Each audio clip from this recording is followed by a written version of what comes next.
Yep, green. Hello. Green. Don't do anything naughty. Shauna, can you hear us? I can. Hi.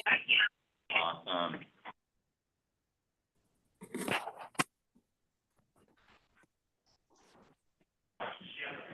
Yeah, she's under panelists.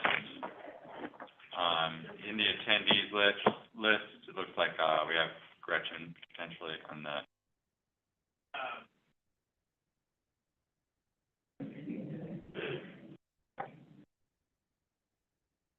Oh, it's fine.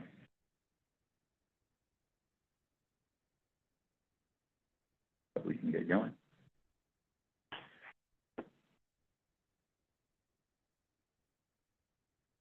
Good.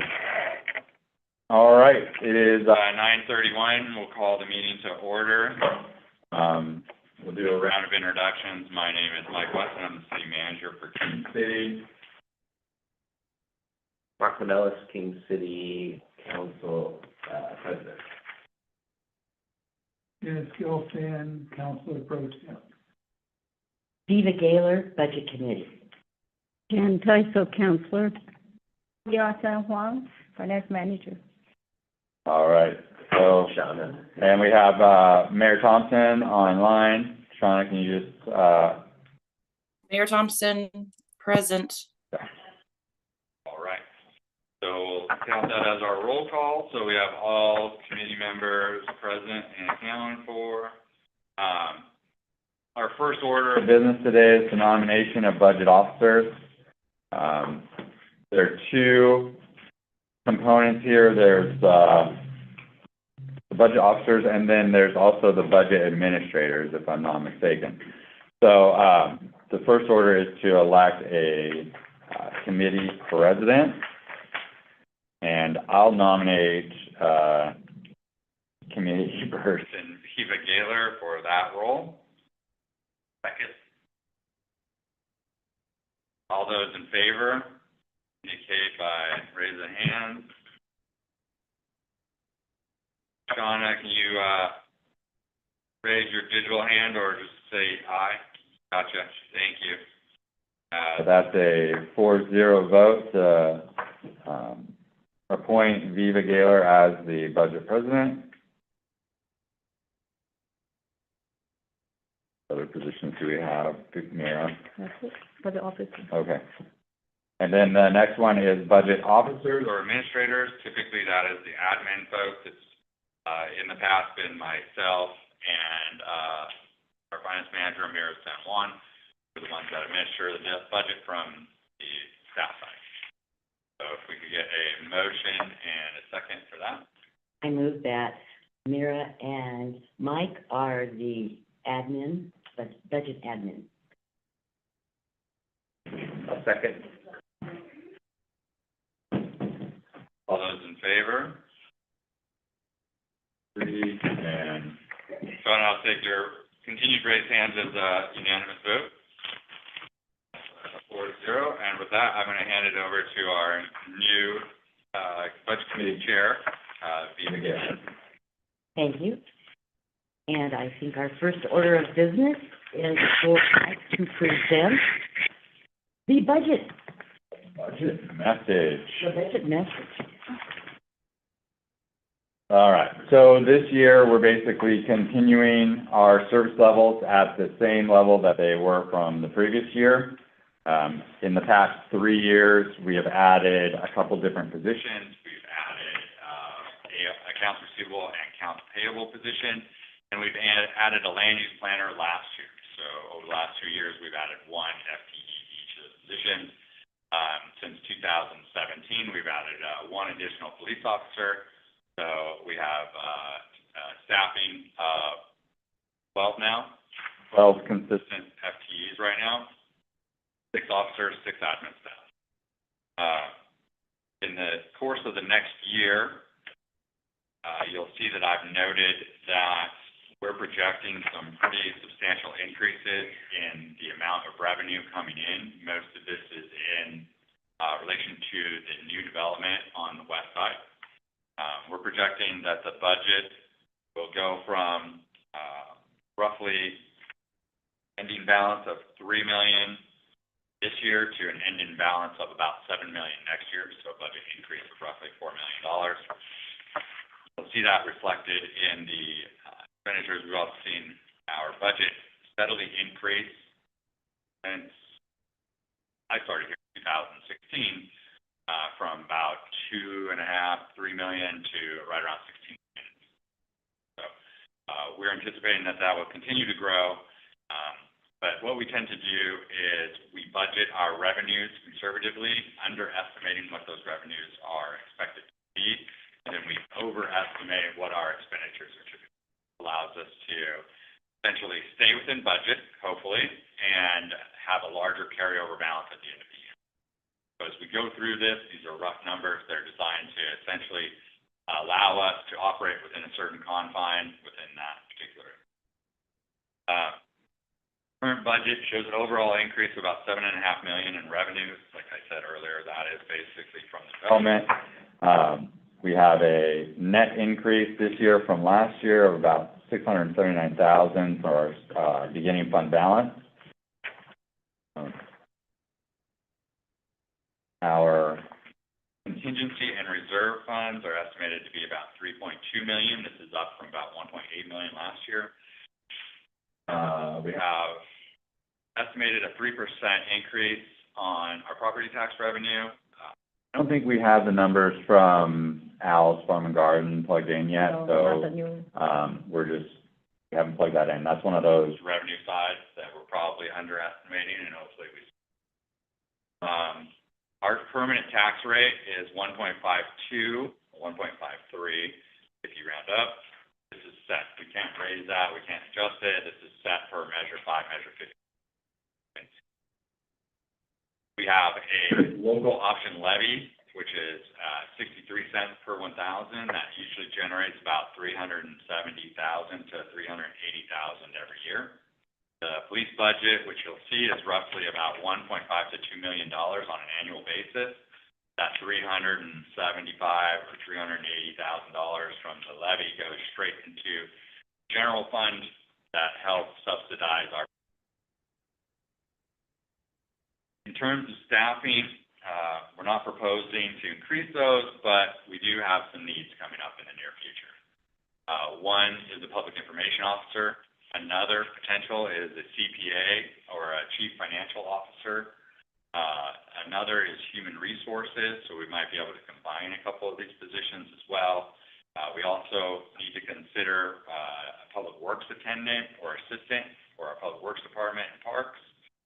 Building official potentially in the next year or two if we want to establish our own building department. You're going to see why as we start going through the estimates for the numbers. You also have city engineer, potential police sergeant, and additional police officers. These are all going to become necessary potentially over the course of this year or into next year. The question will be, when do we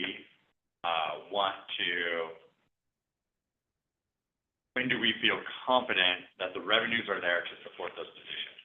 Because what I don't want to do is hire somebody and find out we don't have the revenues to support those positions and then have to lay them off 6 or 9 or 10 months. That's where we're at right now. I'm holding off for the time being, but I do want the budget committee and the council to consider that those positions we might ask for within the next 6 months.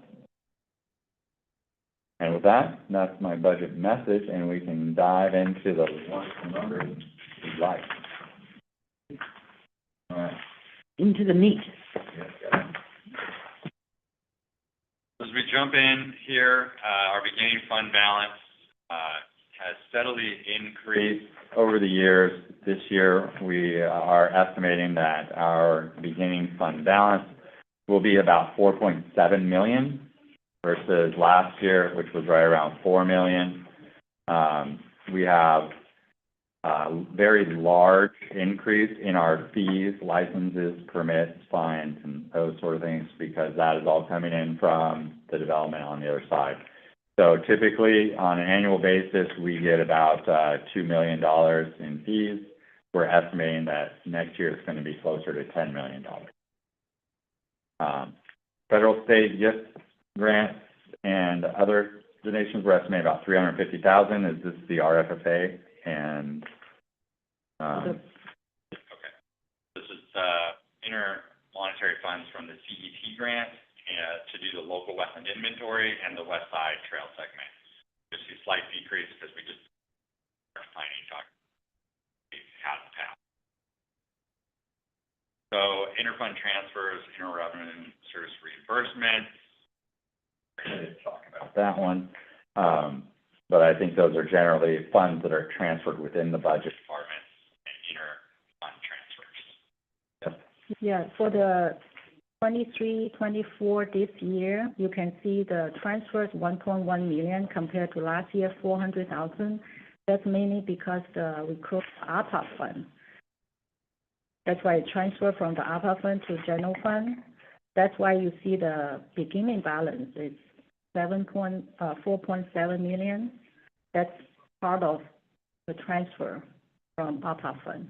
So just to clarify, with the ARPA fund, we elected to use the standard option, which was the $10 million debt service option, or not debt service, it was lost revenue. So $10 million or less in lost revenues over the COVID emergency. There were certain uses that money still had to apply to, so it had to go to capital expenditure. We chose, or infrastructure, so you're looking at street improvements, capital expenditures like a roof for this building, data servers in our data room, computers, sound systems, digital broadband connections, all those elements, those capital expenditures, as well as staffing member and FTE. So, we use one FTE that's been brought on since 2020, for that to justify the expenditures that we've transferred over.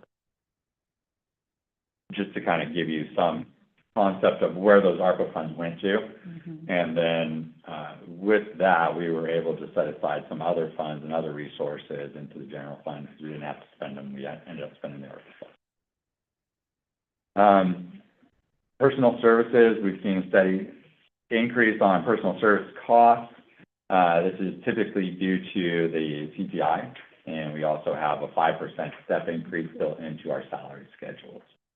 So there's no increase in service levels, but you do see increase on our insurance when we talk about our medical insurance, when you talk about PERS, when you talk about our step increase, all that correlates into some moderate increases to our personnel services.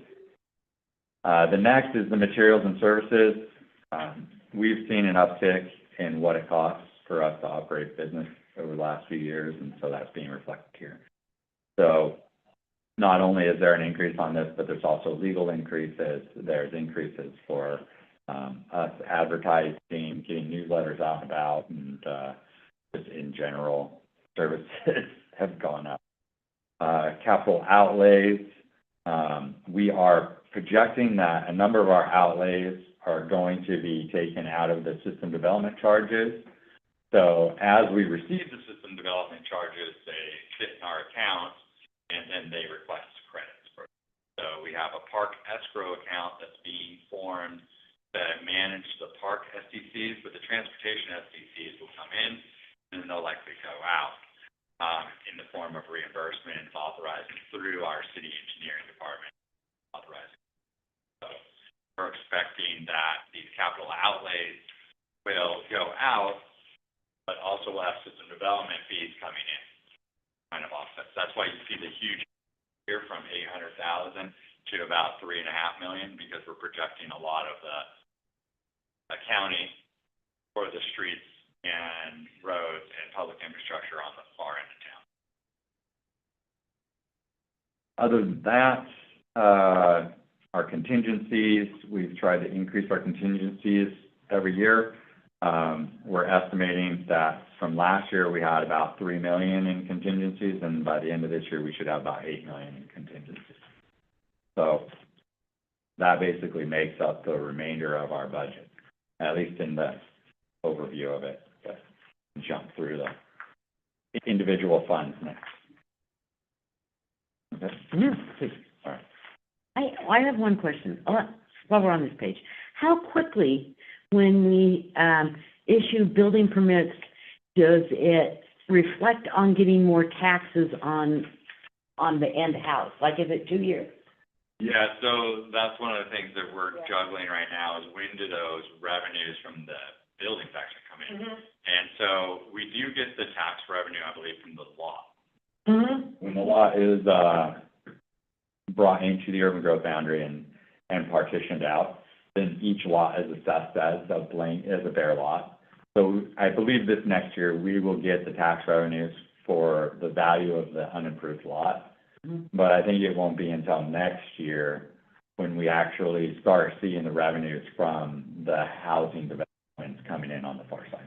And is this, the 427, the 1.4 that went up about, 100,000, is that just inflation, not really any of the new houses of the 10 million? That's your 3% increase of the current. That's what I thought, housing stock. okay. Yeah. So we budget conservatively, I just wanted to clarify. Yeah, we haven't even added any of that stuff that we just. You said no Al's, so. Yeah, so we think that this 1.4 is very conservative. It's probably, when we add the 215 acres, when we add Al's Farm and Garden and all those, it's probably gonna go up significantly. Mhm. I think we're probably closer to 2 million, but, I'm not comfortable jumping to conclusions without actually seeing those revenues come in first. I just thought we should clarify it, that. Yeah.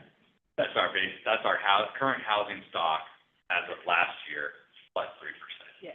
We clarified Al's, and also the other lots around it are not included. That's correct, yes. Cool. So hopefully that number is well below, what was revenues estimated, so. So when does Washington County bring those tax lots online? It's King City that brings them online, and we've already approved it. Okay, So, tax records, they've been recorded with Washington County. We should see that tax revenue coming in October. October, November. October, November, December, Mhm. January, February, I think we got our last installment right around March. Okay, because I'm assuming that those unimproved lots can pay a third if they so desire. Right, and that's probably how it'll come in. It'll probably come in smaller chunks like that. And we'll just see those revenues. This will be kind of a learning year for us to find out what our base is for going into next year.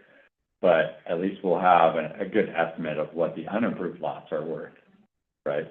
And then the year after, we'll probably start seeing some houses built on there, and the houses coming in Should show a pretty good tax increase.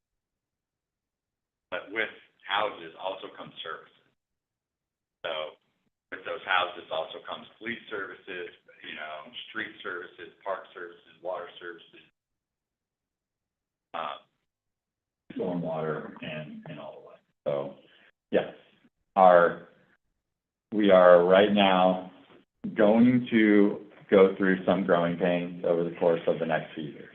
That's just my anticipation, and knowing when to fill the necessary positions is, right now, it's a little difficult to determine exactly when that's going to be, but on average, it usually takes us anywhere from 4 to 6 months to get going on hiring somebody, so. Police officers? Yes, there is some more lead-up time on police officers because we have all the background, all the security checks.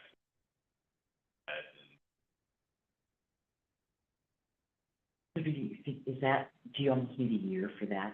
Yeah, there's also a training window, so not only do you have the background, you also have a training window. If it's a lateral officer, we can typically get them on the road within a couple of months after the background and everything. But if it's a new officer, you're probably looking at 6 to 8 months before we can actually get them on the road and filling a role in our department, so. So reality, you should plan, if we plan conservatively, we should plan for almost a year and 3 quarters before we need it. almost two. Yeah, I mean, honestly, I know it doesn't need money. And it doesn't necessarily need money except for the advertising. Yeah. But because. Well, we still have to pay for academy, so we have to pay for, supplies, academy, That's what I'm everything. saying. If it Right. takes a year to find somebody, it's a year before the money will almost. Yeah, it won't take us, I don't think it takes us a year to find them. It takes us It's the a few process months, after. yeah, and we're paying them the whole time. So, once we get through the background and we get through the interview process, that takes, just a couple months, like 3 months or so to get through that process.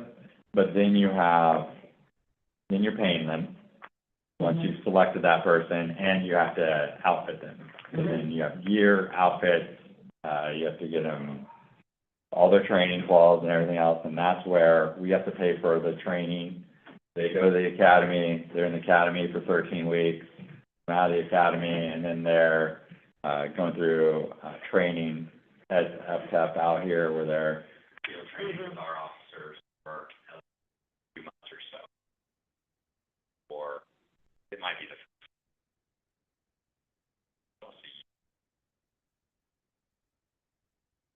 Getting one more officer seems to be pretty important. Yes. Well, Well, we're at a point where, which do we do? I think, what we need is to elevate or potentially hire from outside a sergeant and then backfill one of the officers.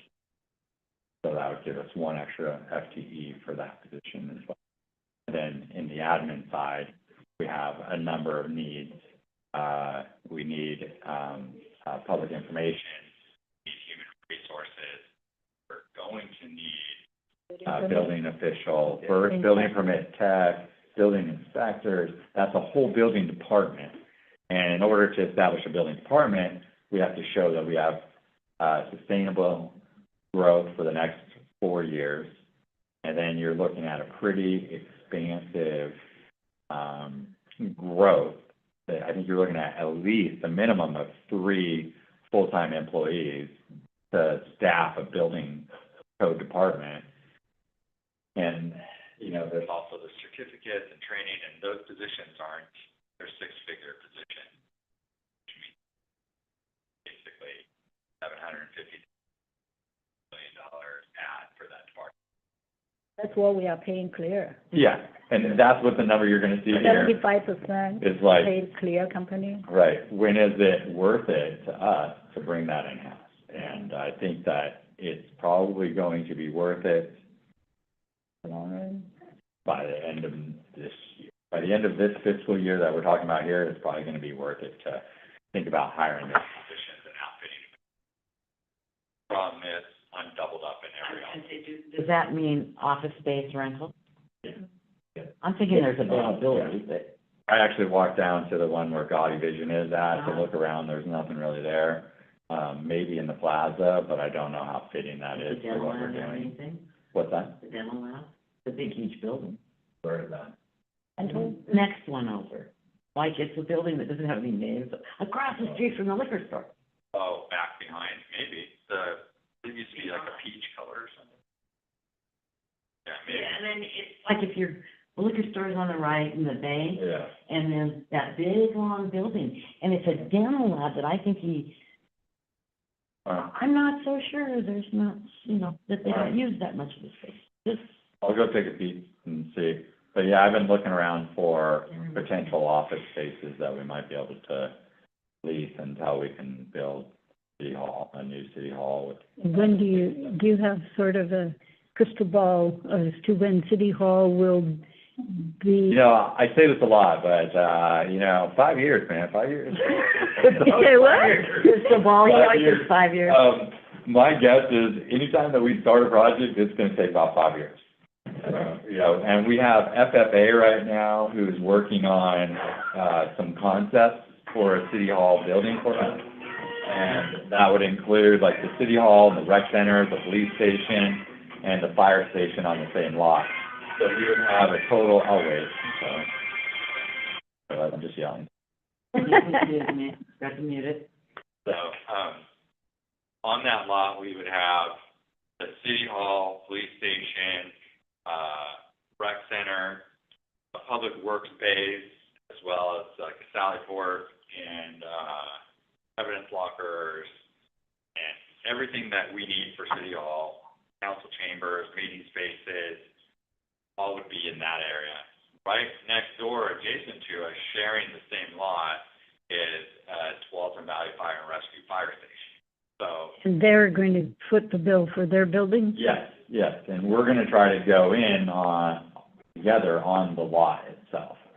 So buying the land will be, portion TDF&R and a portion us. I think the lion's share of that's probably our responsibility since we're using the most of it. But I do believe that they have some money set aside for their, acre. It's a 3-acre site. So I think they need like an acre, and we need about, 1.5, and I think we're gonna try to share the other half acre for like just circulation and traffic pattern, circulation and parking for like the emergency vehicles and stuff. So when we look at our little 3-acre site out there, it's a little tight. It's an urban setting, so you have all your commercial and apartment complexes and single-family dwellings in and around you, park, adjacent community park, right there to the east side of the lot itself. And, FFA has come up with some really interesting concepts. I hope everyone has seen them. If you haven't, let me know, and I will email the concepts out to you so you can kind of see what they're thinking and how they're programming this. I saw the notebook, but it wouldn't hurt to have that concept portion just emailed so we can refresh our, Sure thing. looking at it one day is not enough. One of the things that we need, I've asked Max, to start on is the urban renewal district. Part of being able to move forward with the City Hall is acquiring the bonds, for that structure. We're estimating that's probably about a $30 million structure, all said and done. So we're figuring we're gonna have to take out some bonds, we're gonna have to use some development fees, for the park side, Parks and Rec side. We're also looking at the business model, like what portions of the business model make financial sense. So we need to come up with all those components to go out for the bonds, and our hope is that it's not a tax bond on the taxpayers of King City, but more of like a future revenue bond out of the urban renewal district. That way it's covered in its own right, and we don't have to go to the voters for asking for tax increases or anything like that. The ones that we've coordinated with so far on this is FCS Group, Todd Chase and Company. They were our financial consultants through the system development charge component out of the King Paris Master Plan and King City Transportation. So it would be my preference to kind of bring them in as consultant in developing the urban renewal district for us, and then working closely with Max on that front and then get that set. All right. Complicated. Anyways, we can jump right through this. Is there any other questions? We still have the $1.3 million for this building here that's hovering out there when we rebuild this next year. We have the roof programmed in. So we have a few leaks here and there from the roof that's just kind of failing. So we need to redo the roof on the structure. What about the HVAC? We already did that. So we already fixed the HVAC lines and everything here, and we just bought the new HVAC unit. So that's all in, and that's been done. We used the ARPA funds for that component.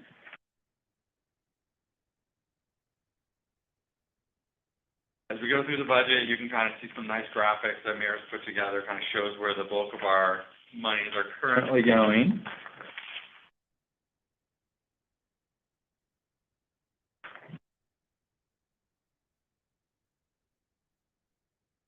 Any big things that you want me to mention? Okay. So we'll dive into the LB form. It's LB 20, page 1, general resources, what we're proposing. So this is the general fund, not all fund. So the all fund is 4.7 million. As we go through this, these are basically, the first section here is our resources, what we're believing will come in. And we're just going to walk down our beginning fund balance 2.2. Again, licenses and fees, building license is 1.4 million being estimated. That's an increase of $1 million. Again, that's mostly for the permits that we're projecting. That was the 260 permits, I think, that we're calling. You have the notes on this one, right? Yeah, I have, Okay. this packet. Yeah, all right. That's going off memory. Mhm. So, as we go on down, you'll see, under miscellaneous, we have the 50,000, that's mostly for postage, passport postage. Revenue. You'll see our, transfers to street fund from local option levy, which is that's the police fund, 424 here. Mhm. Yep. So it's going up. Yep. Okay. Yeah. So we're projecting the local option levy going from 390 to 424. I was a bit off earlier. That's the property tax increase, Yep, the 3%. and then the 3% property tax increase. So What year does this local option levy expire?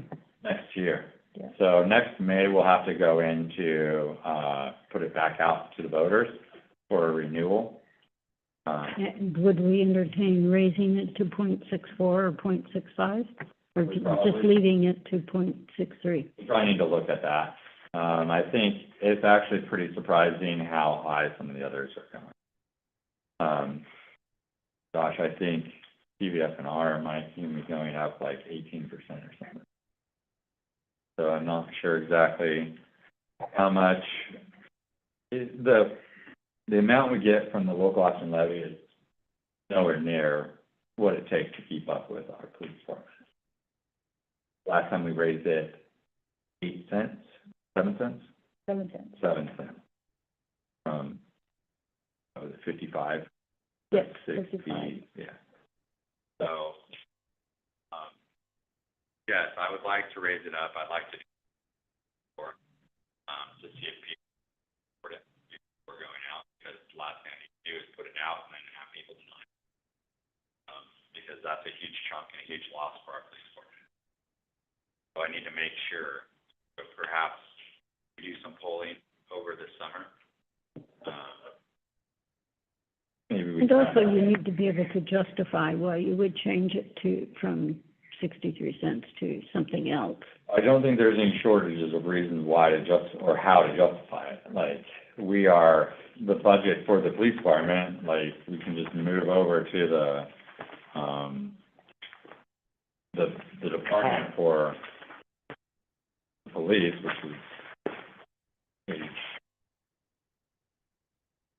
8 or 9. 10?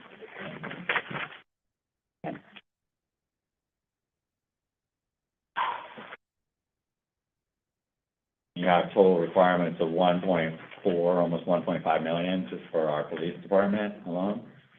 So you have a levy that's 400,000 and a department that runs on average about $1.5 million. The general fund is subsidized. Exactly. You have, it's exactly what you said, the general fund is subsidizing the police department by $1 million and change every year. And so the police levy just pays for a portion of that. So there's no shortage of justifications in raising the police levy. It's whether it is found, deserving. Palatable. By people. Yes, exactly. So we can look at that number and say, I think banks just tried to do $1.67 or something to that effect, $1 more than us, and I don't think it passed. I think it got shut down.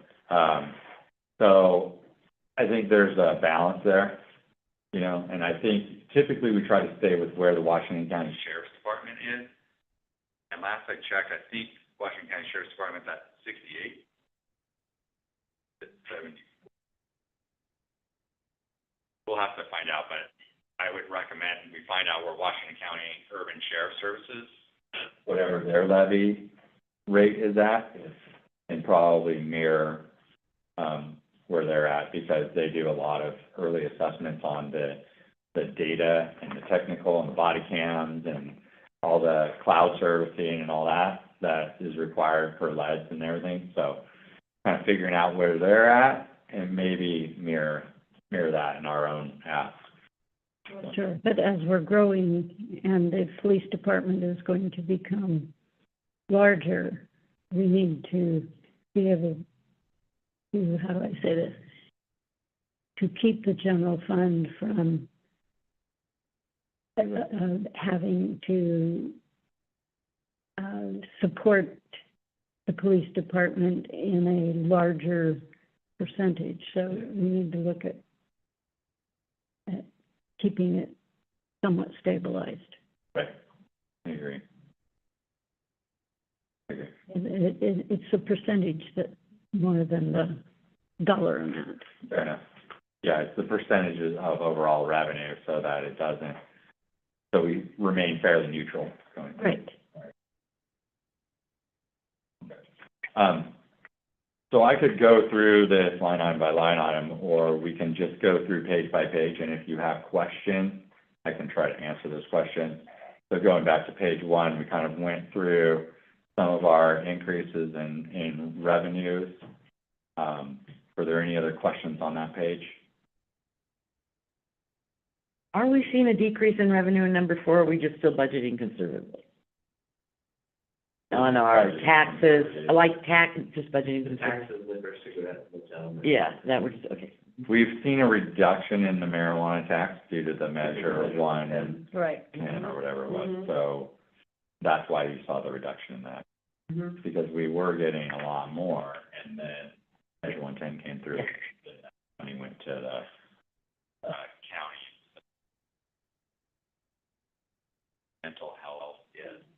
Something that wasn't in the bill that we voted It was for. like mental health and drug So that rehabilitation. would have gone to the Oregon Health Authority instead, Yeah, to exactly. this, instead of the city. And they took some from education too. Right, yeah. From the Very, funds, yeah. not Not popular. and, And passports are also real flat, yes. so I noticed that you're down there, so. Yeah, it's been flat since, yeah, it plateaued and now it's kind of come back down into, more stable setting. After COVID. Yes, after COVID, because everyone was locked down for a certain amount of time. People came out of COVID, we were the only passport window open in the entire Northwest here, up except for Seattle. Well, I think, aren't we still the only one that's walk-in? Yeah. Only, yeah. Yeah. And we have been for years. Yeah. I mean, Well, I think Washington County opened up a couple of windows, and that kind of took some pressure off of us. I think Beaverton also, opened up a window, so, So they have limited numbers. yeah, to limited give- numbers. Give out every day. We are like open. Right, so it's, mhm. we've gone through the peaks and valleys of this, and now it's back into a manageable state, so. But there's still times where we get busy days. Yeah. And then line number 9 that we're having up, like the metro tax, Yeah, that's because of the Building permits, Yeah. because of the building permits. did you get it from, okay. Yep. So as building permits come in, then, that number will also increase. We're anticipating with 250 to 260 units coming in this next year, that the metro tax and the school CET and Yeah, stuff this will- like the pass-through tax, how much we receive, how much we pay. Yeah, it's like school, CET, metro, CET. And there's a pretty good jump in court fines. Yeah. Yes, I'll, pass that off to Yeah. Wes and Kevin, who have been out there, and Courtney. Wes, Kevin, and Courtney, have written a ton of tickets. And we've seen a huge uptake since, bringing them on, so, bravo to them. I think, Lieutenant Sigler goes through and tallies the tickets, and, I think Wes and Courtney were our two, highest ticket writers last month or something. But yeah, I mean, that's, yeah, good nice stuff. to see some revenue coming in another. Yeah, you always know it when Wes has been on shift It's because just a packed courtroom, so it's like, all right, man. That means KCCA should be happier to know that Right, more that- tickets have been written and for sure. our streets are being more scrutinized. Yes, for sure. And most of it's a misconception that a lot of it's passed through, but like most of it's people that actually live here in King City. Oh, yeah. So it's our own neighbors and our own, folks down the street who end up with the bulk of it. But we do get a good number of folks off of 99 and Beef Bend, Fisher and 131st, and the officers all have their favorite fishing holes. Because I tell them where they all are. So, it's good because it illustrates that we have been out there and we are keeping on top of this thing. And it's a common complaint that I think every city gets at every level, so we are out there, we're staying busy, and we're on. It'd be interesting to know the percentage of tickets written are King City residents rather than Right. outside. Yeah. Just a little bit of trivia that might, Yeah, it's an unfortunate truth, I think, is that you do get a large number of regular King City residents that end up getting tagged. But, most King City residents also become pretty wise to the circumstance after getting a ticket. So they're less likely to be like repeat offenders. So, that's good. yeah, definitely. I mean, yes, it's nice to raise revenue, but it's more important that the streets are safe. Yeah, definitely. So any other questions on page 1? I think so. On page 2, which is our general services, public works personnel, we reallocated to street fund. So you'll see that the negative 92,000 over there. The 100, as you scroll down, the 103 for office and department supplies, the majority of that is postage. What was the negative 92 for? To move public works over to the street fund. Oh, okay. And then, as you scroll down, the next big number is the 1.5 million. This is 300,000 in long-range planning, building permits, and park maintenance. So this is most of the stuff that's happening on the far west side over there, along with the West Side Trail segment, which is 200, and the local wetland inventory, which is about 100. So the 300 is majority of LWI and the West Side Trail segment.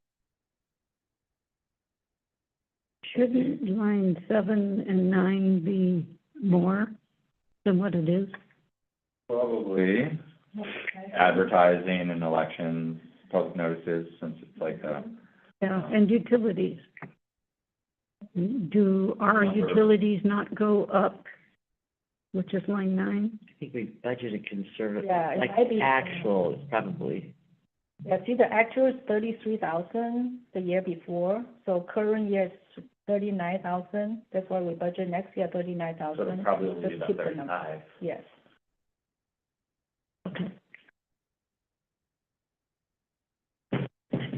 So if you kind of give you an idea, you can see what the actual was on the far left two columns Yeah.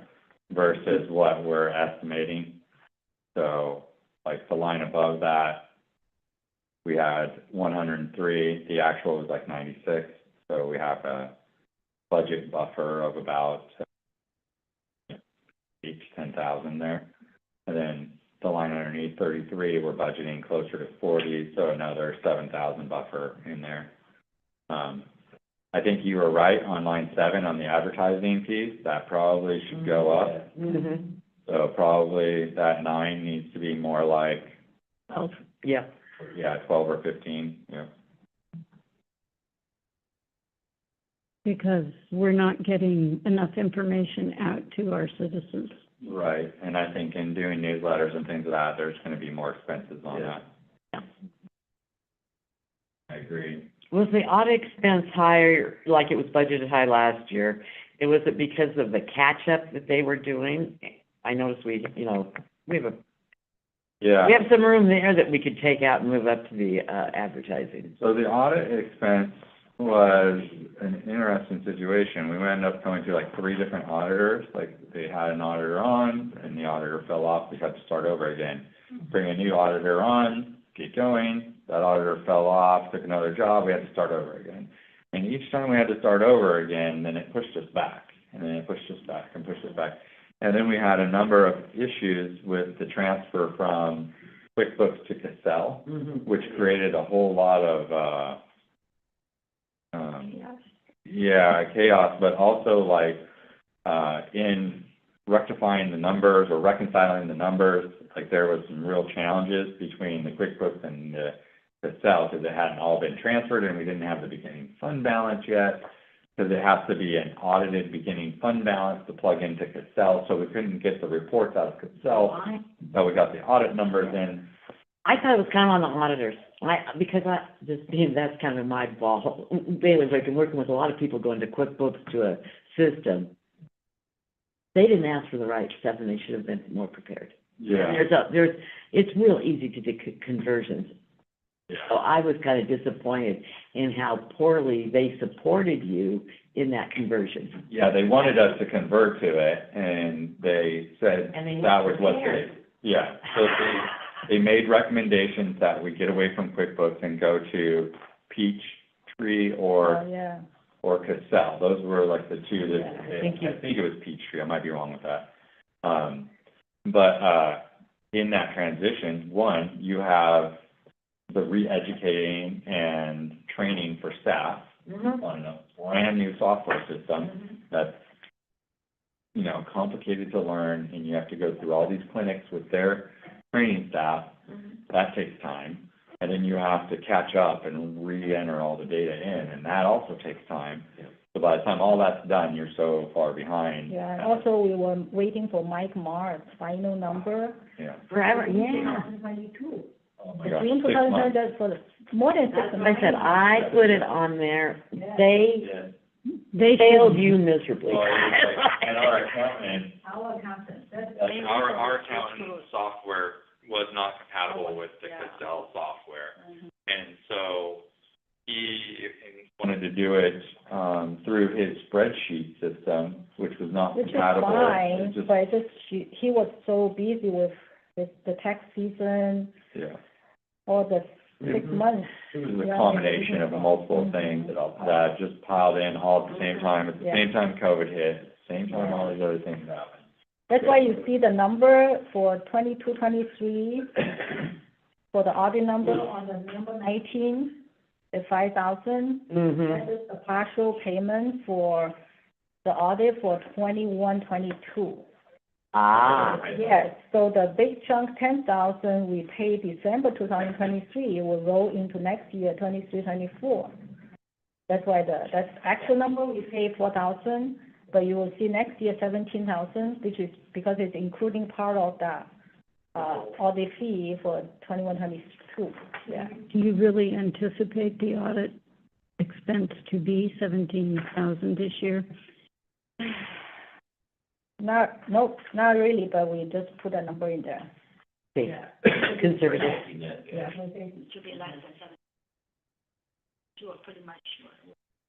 So do you feel the compatibility issue between Cassell and the auditor have been resolved? In the throes of an audit, It, but maybe like next year, we might not. audit and We what, are dealing with it.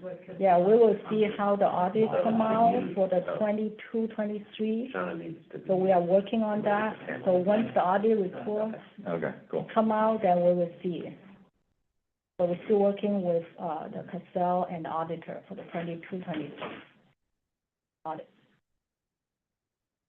it's really important. Yes. It's important to have audited books, and it's important to be able to work smoothly with the CPA firm. And if you can't, then you either find another CPA firm. that's why I'm half tempted to say we need to hire a CFO. Yeah. And then we have our own, public accountant in it. But he can't do, No. he cannot do the audit. I don't agree with the CPA No. in-house. You need it, I mean, the CFO should be working on the finances and making you efficient. The CPA does the tax. Right. And they should not, they should both specialize in their area.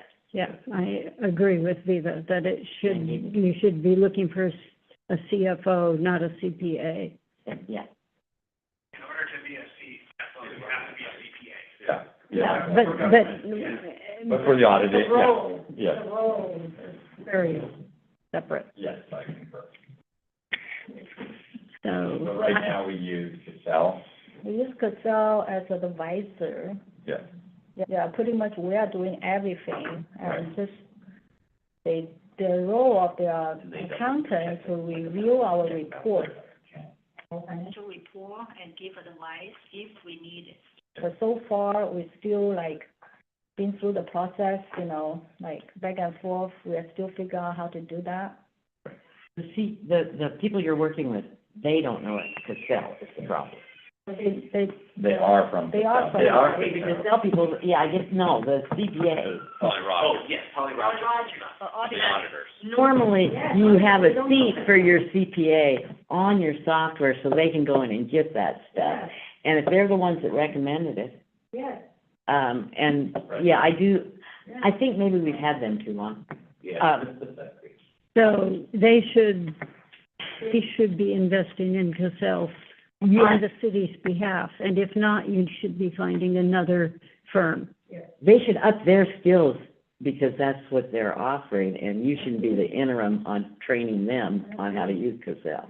But Or that, find an auditor who Yeah. know Casell. Right. Okay, and finding all the reports and, yeah. Yeah. So I don't know who Yeah, the process is, Thing, right? sort of alert them that they need to change.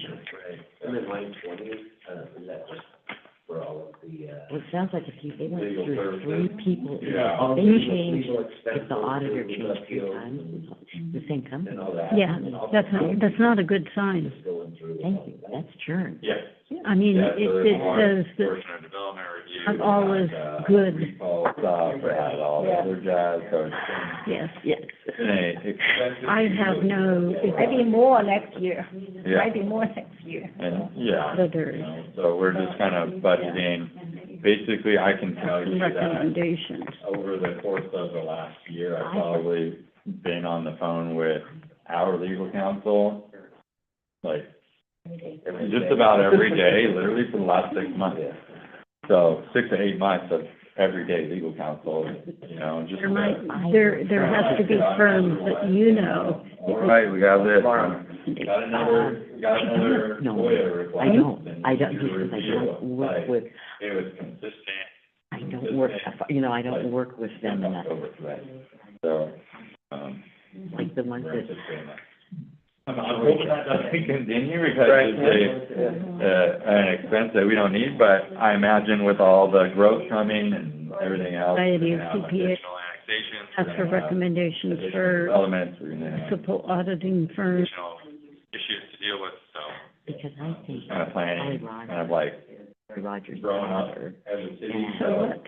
There comes a point where, like, hiring our own legal counsel becomes a thing as well, so, I think she's a little, but I don't think we're there yet. I mean, I came from a family business with Right now, I'm actually pretty card, happy with our service with, or you Mr. Watts, and then falling back on Jordan say, Ramus. you know, Jordan Ramus is a lot more. Either they bring themselves up to, But we do need to get Mr. Watts paid before the end of the fiscal year too, so you need to. That in. we should have other clients that have the same. So, with that, we move on to the next one. a recommendation and. Capital outlays are pretty much captured above. Then we have the department expenses, and we'll dive into department expenses as we go through the following pages.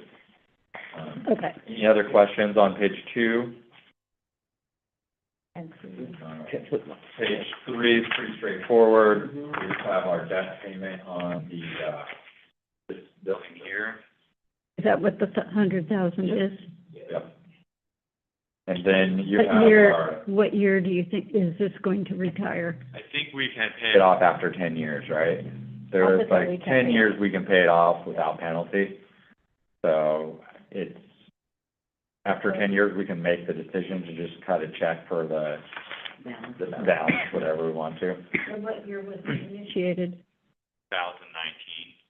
So 2029, we could say goodbye to debt service Yeah, on this particular. yeah, there'd probably be a balance of about 500,000 or 600,000 on it.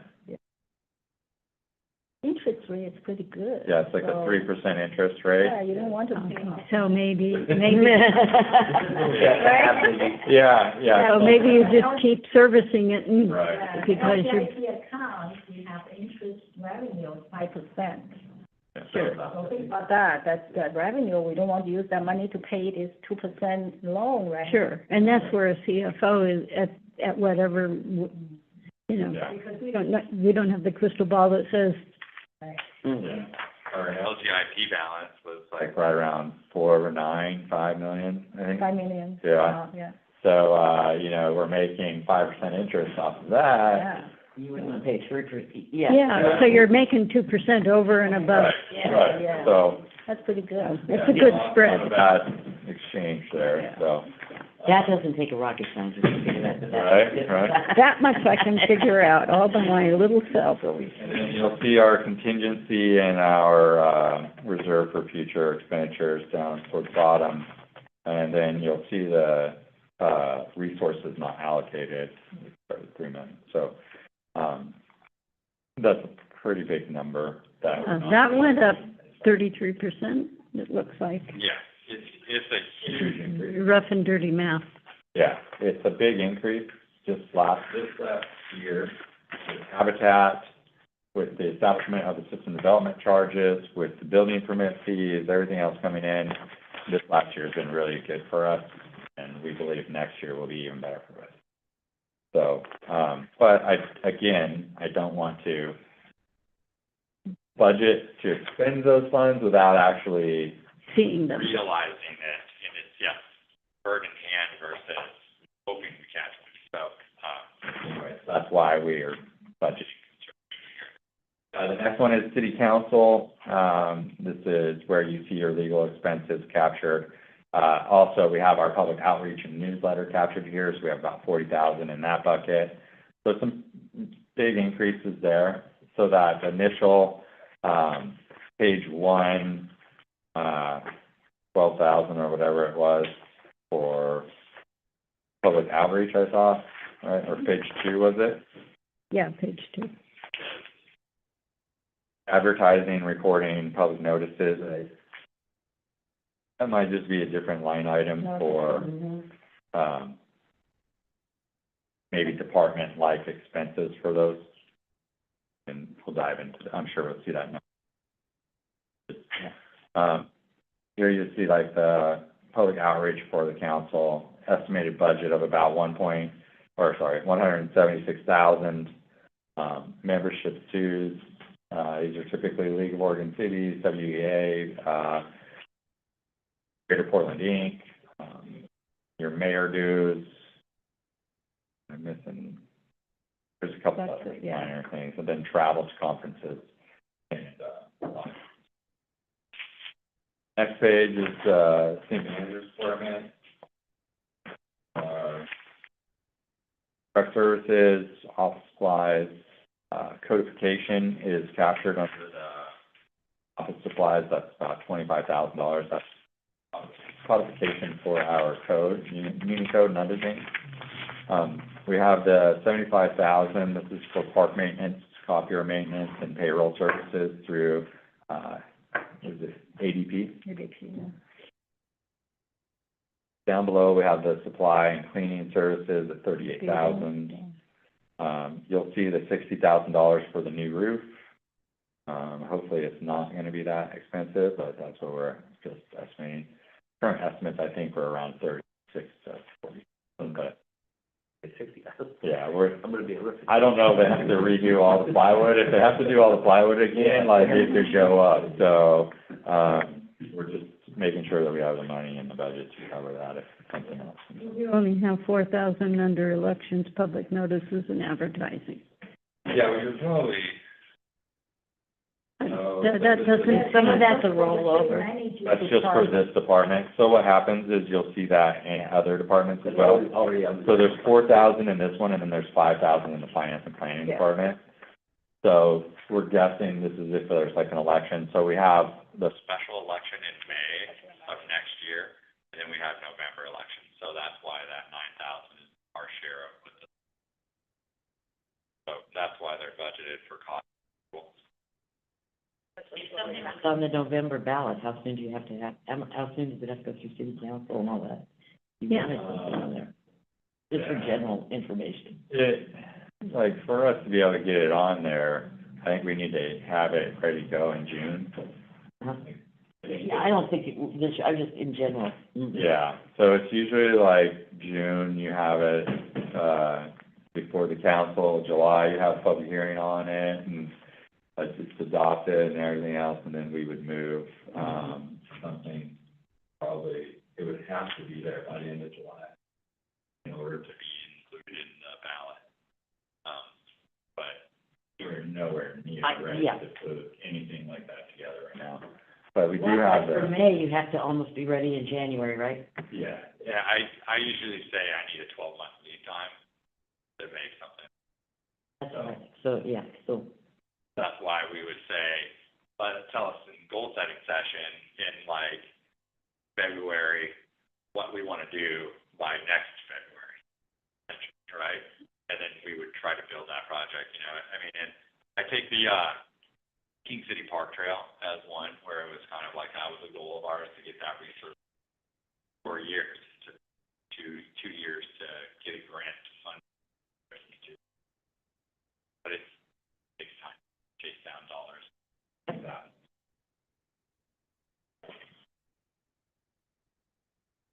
Any other questions on page 5? The City Hall remodeling project, is that for the new roof? yes, that's the new roof. Are we gonna put solar panels on that new roof? I'm gonna push for that. Maybe. We can definitely ask, PGE if they have a program for it. I don't think. That would be nice, yeah. It would be nice to have that. Talking to the people from the feds, they said, put it in and apply for a grant, but you have to put it in to get the grant. to get the grant. So you ask for reimbursement. Yeah, Okay, so you need to put it in the plan all right. to do, and then you can ask the feds for a reimbursement. But you can't do it and then ask for reimbursement, so it has to come first.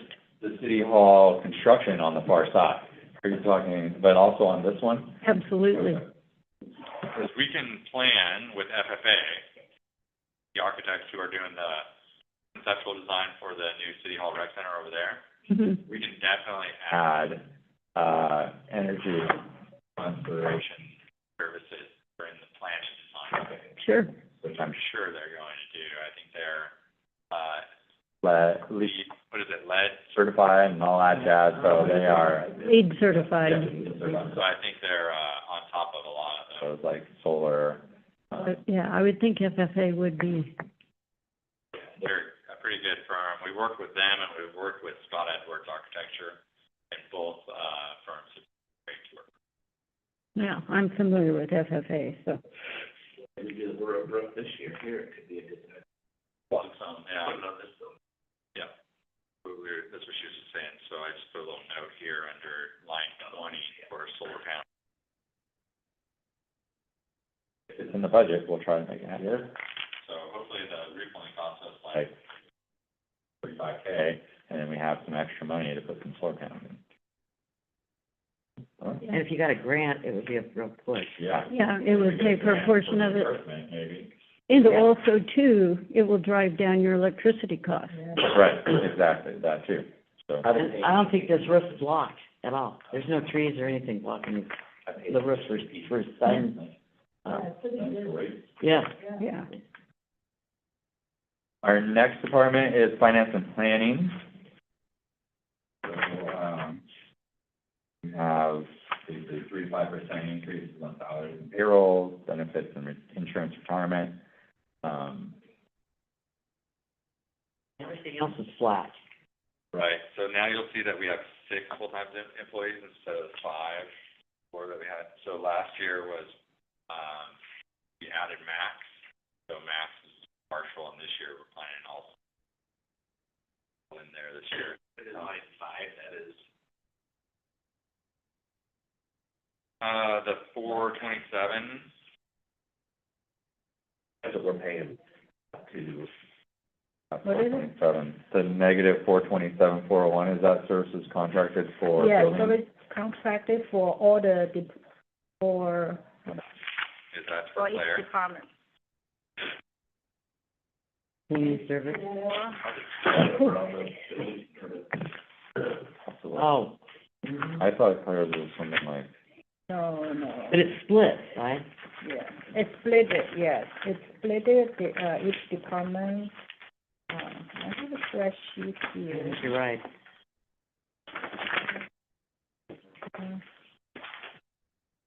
Yeah. And Claire is Yeah, the because- building permit services, Yeah, so because, you know, the city manager is 25, yeah, 255. 255. oh, so And then this the public, 255 yeah, is from that? it's spread between Ah, I got you. So all this This is departments. for Yeah. courts, for city manager, for city Quarter recorder. for everything else, so that is money out of the general Right. fund, moving into To individual. Yeah, the reason for that is interfund for, yeah, transfers, cover each the budget. salary will be recorded in the finance department. So if you go to page 5, you'll see 255 in on the Yes, city yeah. manager department, Mhm. I think that's, Yeah, you know, and then This is finance and planning, and then the next one, you'll see it transferred in for, Public information. yeah. and then. public admin. Yeah, and some of them are split between 2 different departments, I think, like.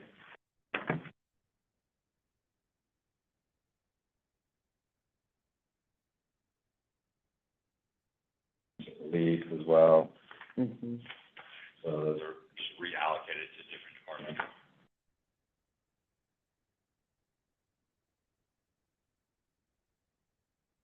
of the 875 or 887 that's there. And 420 is allocated out to the other departments. The 300K long-range plan, we kind of already went through that. Special department expense. Is the Cassell in the special Mhm. department expense? Yes, yes, Okay, because that's approved. Cassell support is in there, Okay. that's our, accounting services. The 46,000 is for postage that we use out of the passport. And credit card fee, Okay. that's a big, Yeah. 3%. Right. That's, yeah, because with the, building permit, some of the contractor, they pay credit card, easier for them, but we have to pay 3%. Right. If you start getting more, can you get a lower contract on that? Like volume? Sometimes you know, 3%'s the max. Usually that's usually, they don't charge any more than that. Yeah, And when you start having the volume that we're gonna have, maybe we can get it in half. Yeah. 1.5%. Okay, Oh, you charge them, you increase it, if they use a credit card, they pay 3% more. Oh, no big deal then. 3% plus 50 cents. Oh, thank you, yeah. the next one is, public information page, where I essentially like to think about the contract person, or even hiring someone as a DIO, public information officer, to support both, police department and our admin staff. But I kind of like to wait until I actually see revenue come in before I fill that position. To the website on, And then there's the other 5, is for, the maintenance of the website maintenance, and then website. development. Oh, that's it. The next page is courts.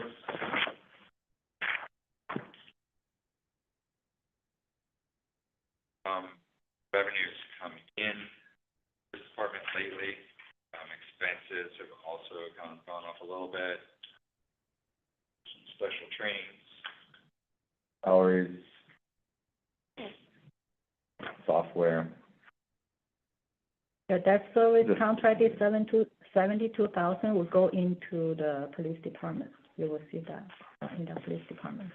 The 72,000 That's is the that. court, time, police department. Any questions? Next is the building department. Where do you see it down in here? There's the. Line 10. Yeah. So, here we go. Contract services is about $1 million. Yeah, have to be 75% of the building permit. And that's why we're going, maybe it's time to think about what it takes to form our own building department.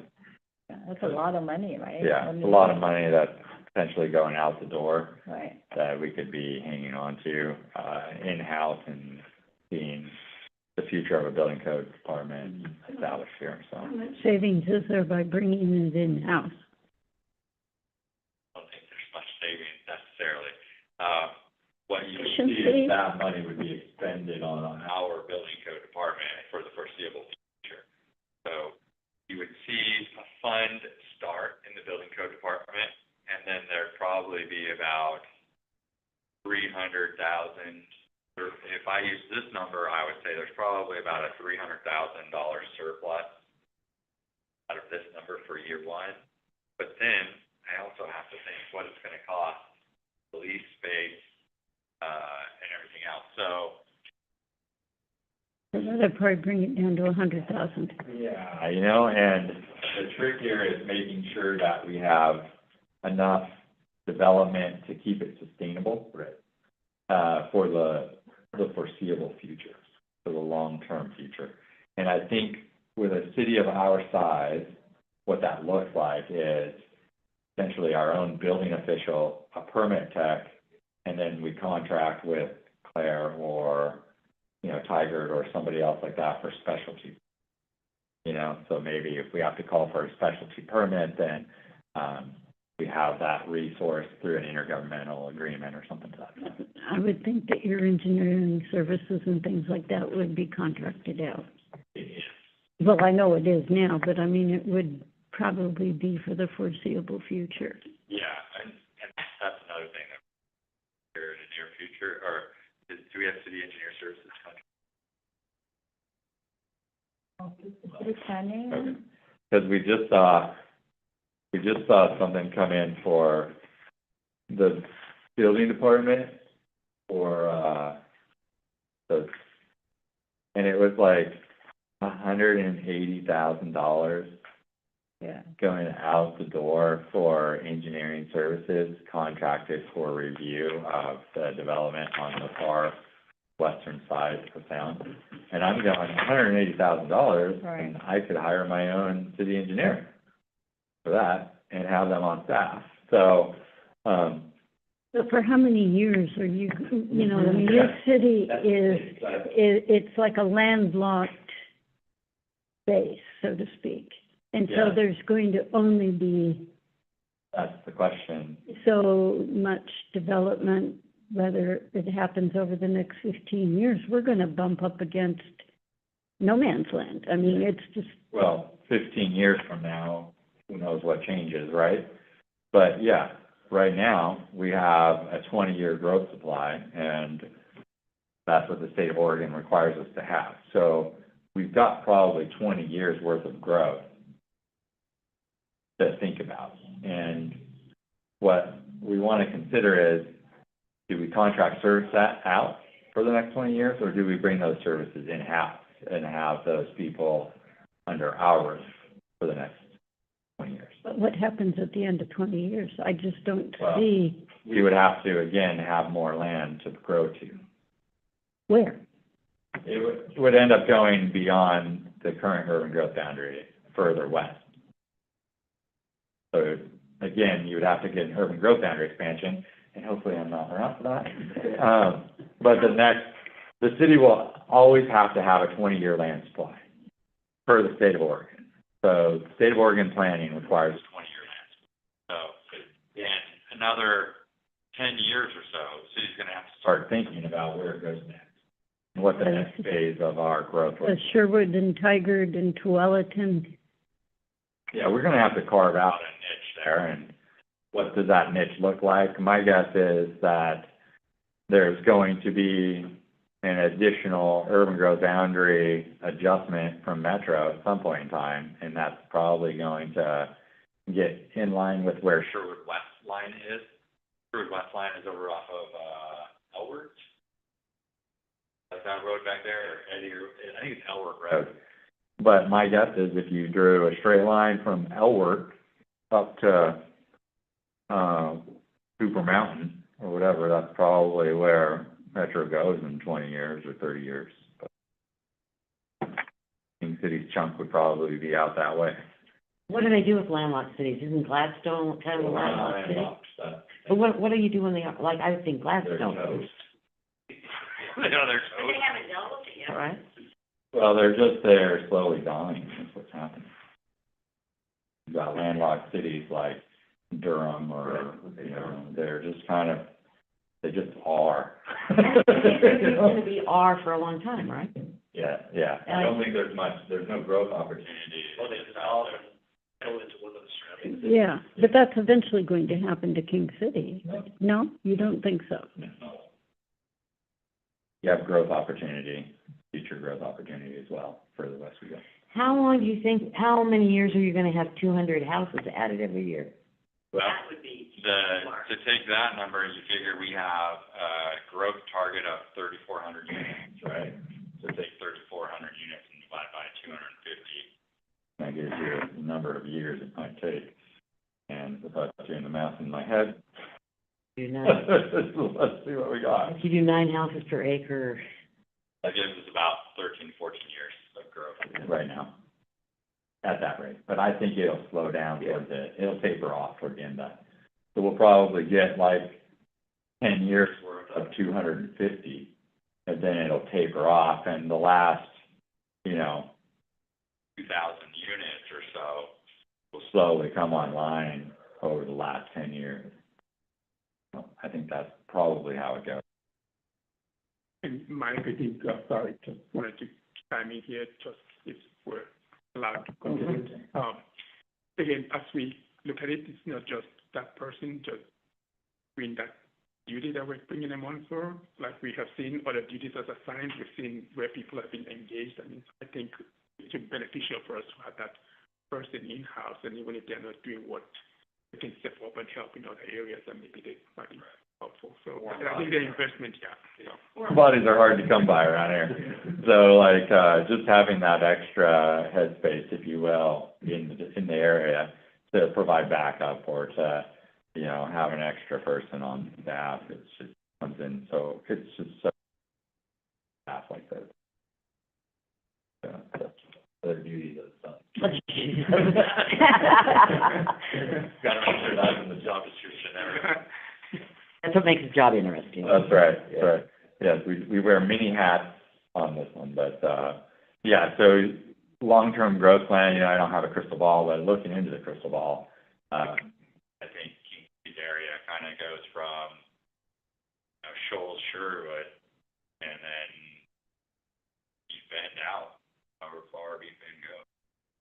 And then, Metro's probably gotta take another look at the urban reserves here in the next 10 years or so. See what they have, because Metro has their own requirements for land capacities in their area. So do the mayors of Sherwood, Tualatin, and King City all get together Oh, yes. and Tigard? There's a long, drawn-out process that Metro administers on kind of it all out. But you figure King City's little niche on what we're carving out, look at probably Shoals, Sherwood up to be figure out how that. And Tigers planted an industrial, park on the south side of Shoal Street. So maybe there's some industrial space there for keep. But, long ways out. Yeah. Yeah. Hopefully, I don't have to do it. Quick, grab your piece of the pie. Right. Next one is the building department, that's that $1 million. Coming in, and 1 million going out, for services.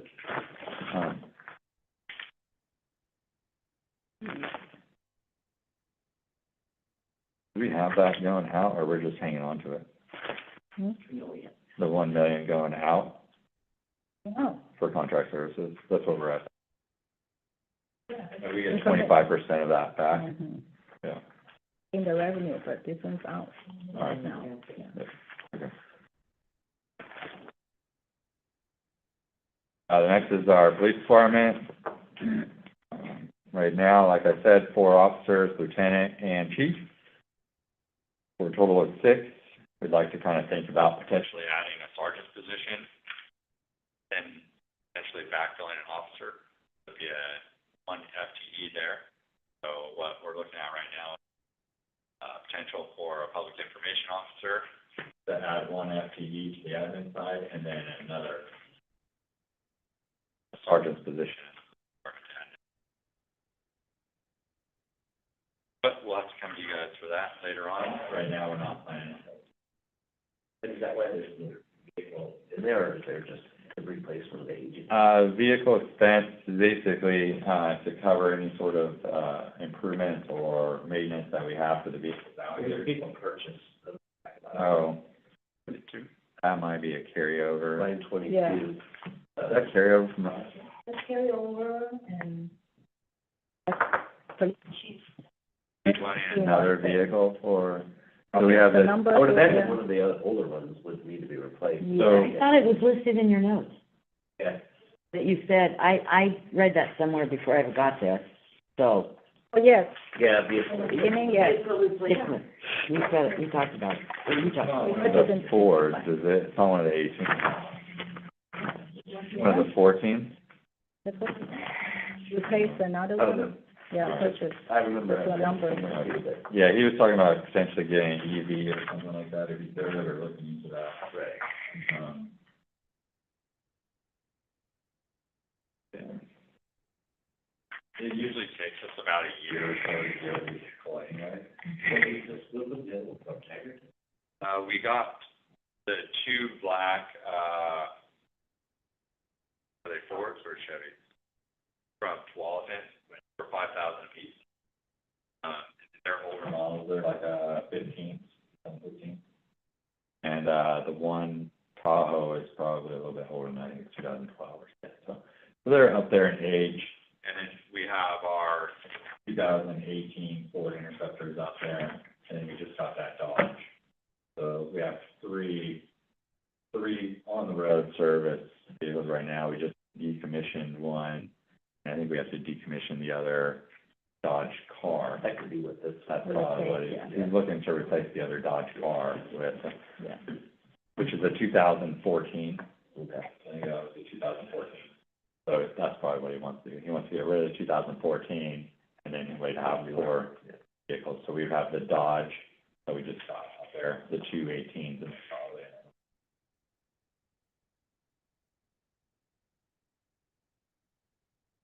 Any other questions on that? Okay. Oh, Line number 11 and line number 15. So I know we did talk about updating our equipment to make sure police unit department is up to date in terms of communication and all that. So do we have any capture or funds to support like the body cam and updating the equipment in for communication between the units out there and the station back here? And no, we're working. Is that all captured in any of those lines, those 2 lines there? So I think we technically have the body cameras purchased. It's the issue of our server and getting our server to upload to the cloud and the cloud's continued service for cloud storage. Body cam footage is really data heavy, and, we have to have storage for, I think it's 24 months. So, really expensive for that front, and I think we've avoided going down that path because of the storage cost. But that's something to maybe consider. I would have to ask Ernie, what that looks like, but I think it was like, it wasn't cheap. I can get you some numbers. There's a little note here.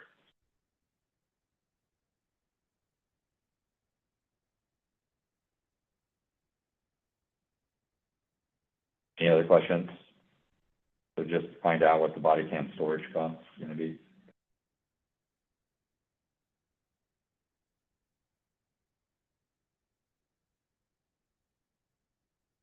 Oh, and we do have to replace some security cameras, right?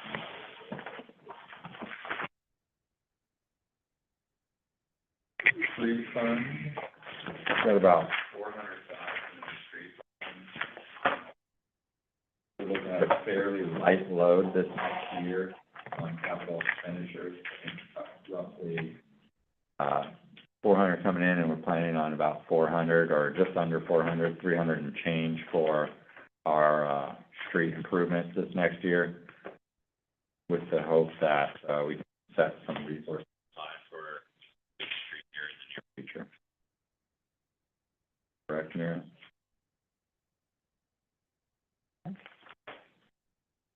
How many streets do we have? What? It was 350,000 on streets, right? For For the capital street improvement? Yes, on the page 16, 17, 17, okay. 15.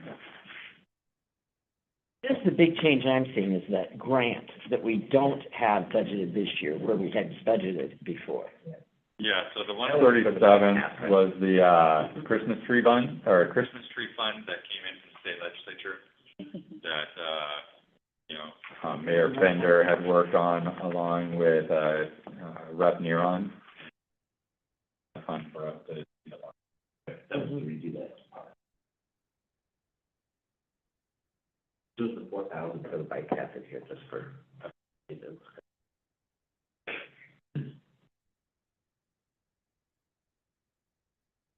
Any other questions? We have known over the years that one of the bigger issues that we've had has always been the Fisher Road 99 coming in. Oh, yeah, the intersection there, yeah. So where do we find a room or place to find funding to do a study and maybe any kind of solution to the issue we're having? Fisher Road, 99 turning into Fisher Road, and So the problem is that it's not our facility. It is Washington County and Oregon Department of Transportation facilities. So those two agencies, ODOT and Washington County Transportation Department, are that have to coordinate together for improvements to that intersection. we request any kind of, You can ask them to look at it, and right now, actually, the consultants from, who is doing the traffic out there? Kittleson and Associates is actually doing a traffic study, at that intersection, for ODOT in their, as kind of like, to satisfy ODOT on the development on the west. So ODOT was concerned that the 800 units coming in on the far west side was going to have an impact to their facility at 99W in Fisher, and they wanted to know what those numbers look like. I can tell you right now, based on the information that we have, there's about 6,500 vehicles on Fisher Road a day right now. So when we look at that number, and then I believe 99W is about 40,000, 40 to 80,000, I think, is what 99W is on a daily basis. That intersection is a little overburdened. It is overburdened, and I know it was one of the failing intersections, along with Beef Bend and 99, that we looked at in the transportation system. And our consultants came up with some suggestions on how to address that. some of the initial suggestions were 2 right-hand turn lanes, which to us seemed a little, inappropriate really, or just the wrong, seemed like they had the wrong information. Because in all honesty, what I feel we need is 2 left-hand turn lanes and a right-hand turn lane going eastbound, and then northbound turning, Off of north- 99, yeah, off of into Fisher Road 99, needs going two. westbound. needs 2 left-hand turn lanes. But that is a big expansion to that intersection. Section, and it creates some issues with the, merging, if you will, coming off of 99W and then merging into a single lane before you get to Queen Anne. So there's some condemnation that would need to occur on the south side. We looked at, I think, the apartment complex and condemning a swap, on the north side of their landscaping there. The problem on it's north side of the apartment complex, south side of the road. On the north side of Fisher Road, there's actually a little bit of an elevation up, and so it's a little more challenging to consider the north side requiring more land. So I think we were looking at more on the south side, of potentially, again, not our project. This would be, again, a Washington County and an ODOT project that would need to be. And that would be the same thing with East Bend. And Yeah. there's less property down there, I think. So East Bend, what they need is, we looked at it, I think what they could potentially do with East Bend is change the right hand only into a left and right. Yes. And too. they could still operate within the same confines that they currently have. Yeah, there's plenty of road to go onto because you have the Bull Mountain Road and. Yeah, so if they had 2 left-hand turn lanes coming off East Bend going to the north, That would alleviate the left-hand signal, which was over volume to capacity ratio. I just sat, when I sit there, I looked at analyze the property, and there's not much to do, and I figured that's what they do, and I typically use the right-hand turn lane. I go, I'll bet I'm gonna be sharing this someday. I think so too. There's not much room on the south side with there's a, Blackberry clean water Farms. services Oh, yeah. facility down at the bottom there, stormwater retention system, and a big drop-off, probably 40 feet drop-off. down to that facility, so There's not a lot of, space on either side of that facility. So yeah, I think what happens is the current right-hand turn lane turns into left or right. And that's a pretty cheap fix. It is, yeah, just an arrow and paint. And changing the light fixture. Yep. Arrow and paint, and then we're done. And it's just the county, and the Yeah. county, can East Bend going under the state, right? Again, yeah, it's another county and ODOT facility that would need some addressing. We can voice that to them and see.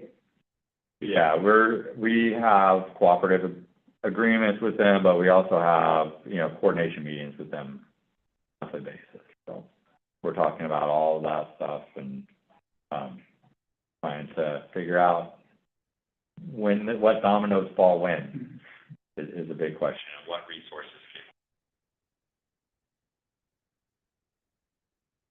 can Any other questions on street fund?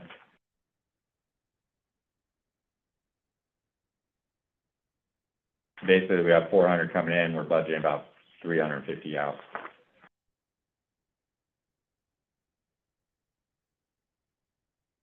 And setting aside about 200 and 140, so total resources in, or 963. Total resources out are 722. Setting aside 241 for next year, we'll have a beginning fund of 241. Expecting again, we'll have 450,000 coming next that we can spend on road. So maybe we can do another big road project like we did this year.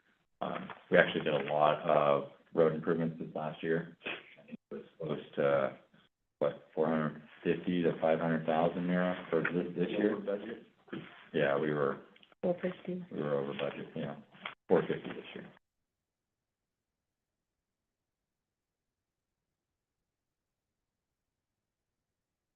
And the reason we were over budget was because we had some trouble with ADA stuff, and our city engineer, who, our regular city engineer was on vacation, we had another city engineer with the Consort Group, made a lot of extra call-outs for the contractor, and that ended up costing us $50,000 or $60,000. We had to come in.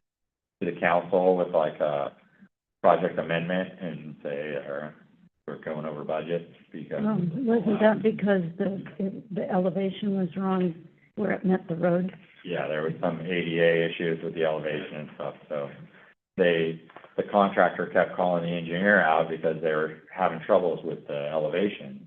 And they wanted to make sure the city engineer signed off on the elevation so they didn't have to redo it all.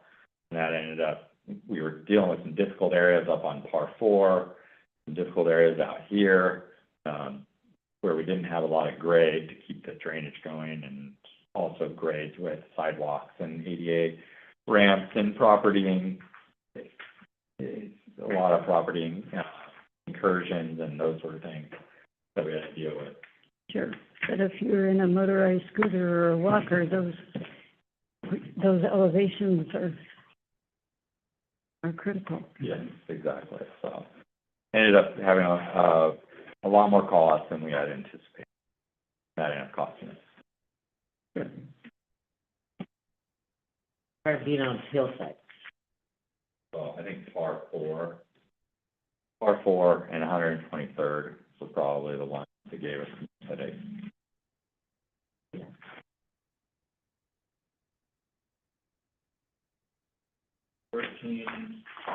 Oh, looks like you're adding a truck. Can I see that? I can see it.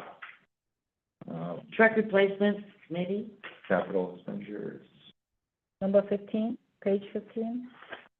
Page 15, line 13? Yeah. Just with the loader. Tractor with loader and backhoe. Oh. Walk behind brush hogs. Oh, yeah, nice. All right, so this is for work we're anticipating. Mm-hmm. If we take on, West Side Trail and other things, we're gonna have to do some, work as well as work around the park and shortfalls that we've in need of and haven't had. So it's equipment more than truck. Mm-hmm. Yeah, so that's a capital expense. It's not really truck replacement. It's a tractor with a loader and backhoe. And then you put the brush. Yeah, and brush hog to backhoe. Yeah.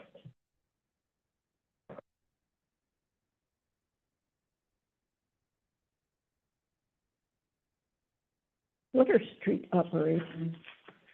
Street preparation. Operations, line 17 on page 15. What are those?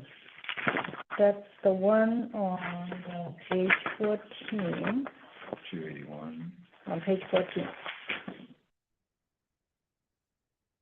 Oh, so top to bottom on page 14. So contracted services, insurance, professional services. Page 15. Page 15, line 17. Yeah, so that That's 281 is everything that's on page 14. So if you go back to 14, you can see everything within that 281,000. Yep.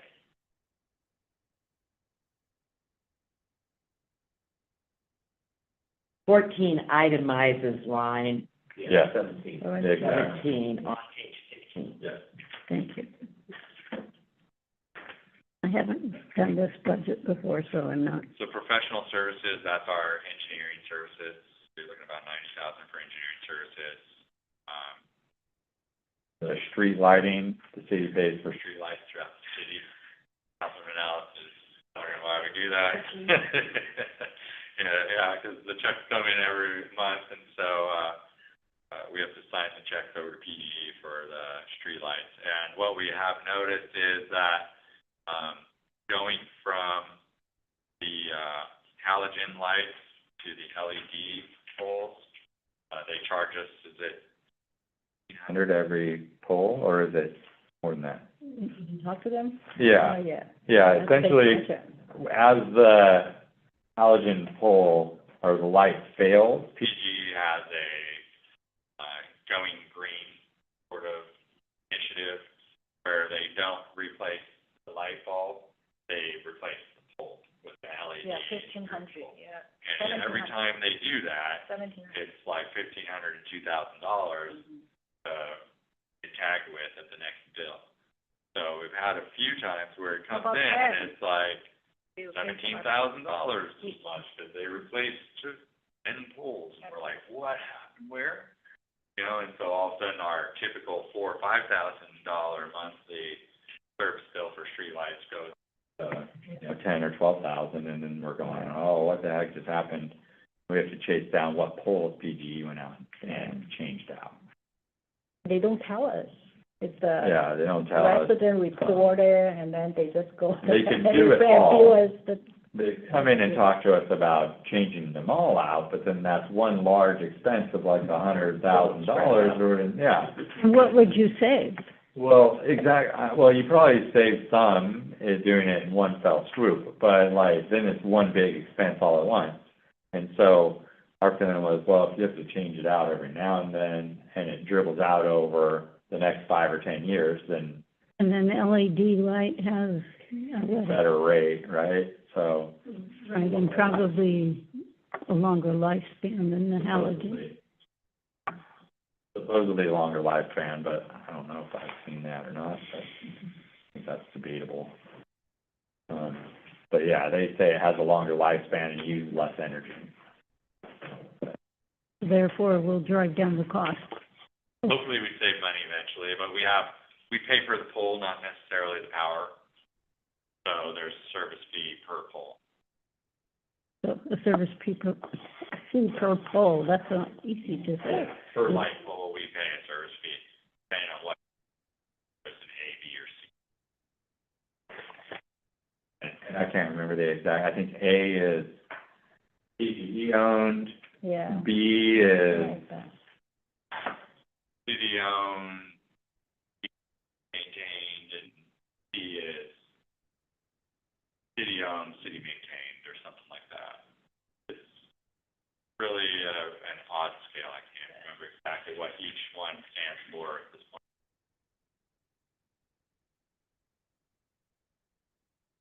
could be like Washington County and, just have the citizens pay it on there. I think Washington County has it on their tax statement, they pay their street fees, or street lights, or something like that. Cool. Ours, we can. Seems like a good deal.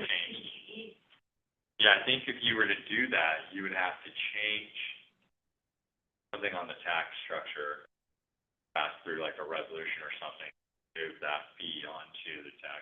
Something to the charter change. Maybe. Right now, it's kind of a feature that we've used to encourage annexation, because it's the savings to people. Like, hey, if you annex into King City, you're actually saving money, because, Washington County's charging you for streets, and they're charging you for urban sheriff's department, and they're charging you for all this other jazz. So sometimes it's a benefit, but then we found that one neighborhood that was off of 131st Street that doesn't pay any of that.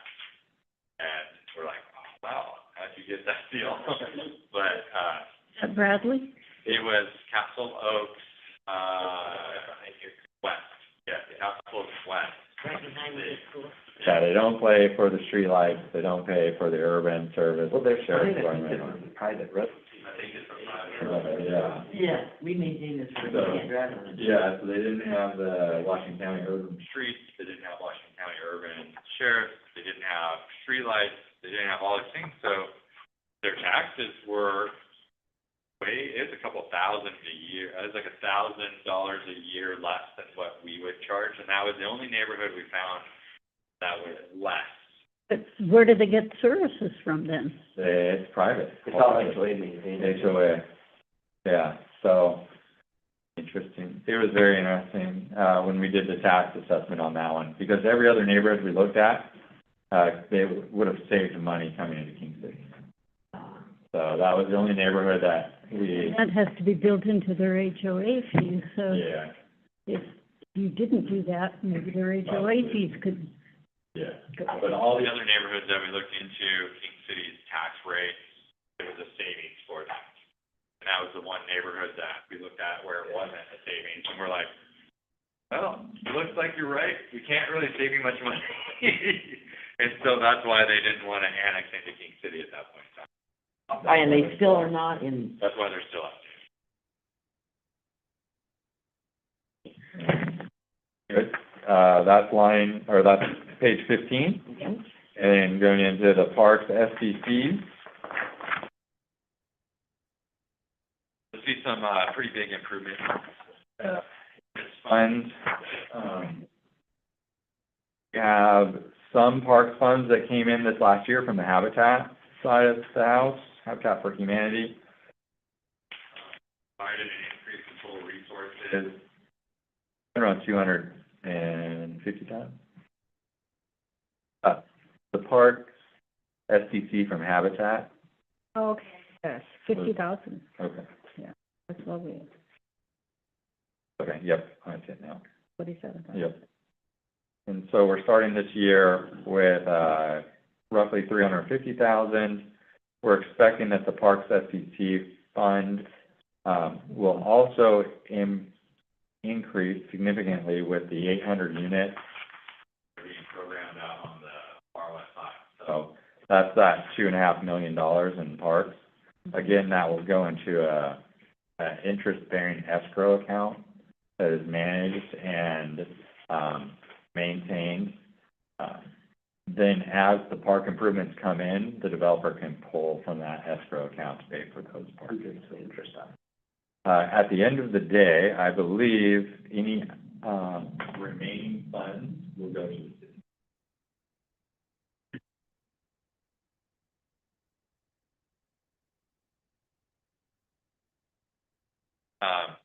Down below, you'll see the, park improvements at 1 million. That's what we're estimating. We're estimating 2.5 come in, we're estimating 1 million goes out.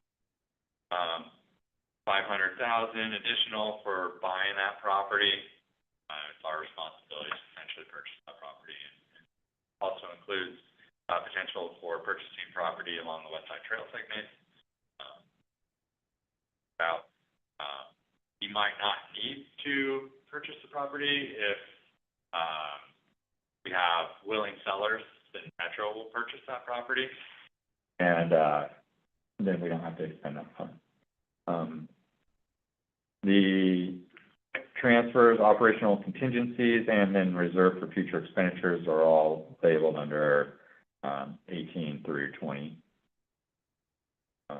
Any other questions on parks?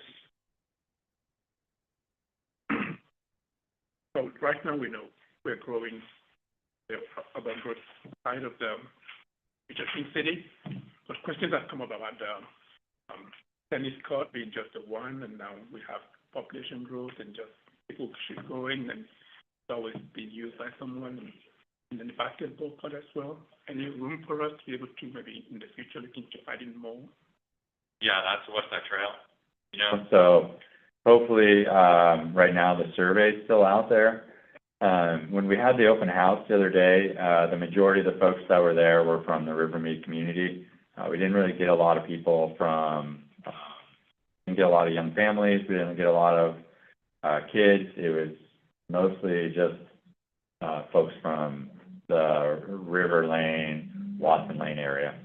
And we're going to try to get some more input from Deer Creek students, from kids at the park, families at the park, and see what else. But yeah, as you mentioned, tennis courts, pickleball courts, basketball Courts, playgrounds, community gardens, dog parks, soccer fields, boat launch, there's a question. equestrian trail request. All these things, hopefully we get to program into the West Side Trail segment, depending on when funding comes available, right? So, I imagine this is probably a multi-phase project, just because we're probably only gonna have money to do certain aspects at certain times. So maybe phase one, we have the boat ramp, right? Because we get maybe a Oregon Marine Board grant or a Swamp and Soils and Water grant to do the boat access, right? And then maybe we get Metro federal funds to pay for part of the trail or the soccer or whatever else, right? And then maybe we use some of our parks bond funds to build a playground or a nature park or community garden or a dog park or something like that. But I imagine this happens in phases. And, we'll see how those go. And now if we get one big giant grant, like a Connect Oregon grant or something to that effect, well, then you have transportation requirements involved in that as well. So we would have to meet transportation elements as well as do the trail. And one of the things that I talked about is like when you do the trail, it makes sense to do your trail crossings at the same time so that you don't have to pay for mobilization multiple times, and then the cost efficiency is built into the project, right? So with our engineers, our engineers are trying to engineer the whole corridor, and then we have it planned and engineered and ready to go, and it's shovel ready. Then we can go for those grants. And I imagine those grants come in phases, unless we get one giant grant. Thank you.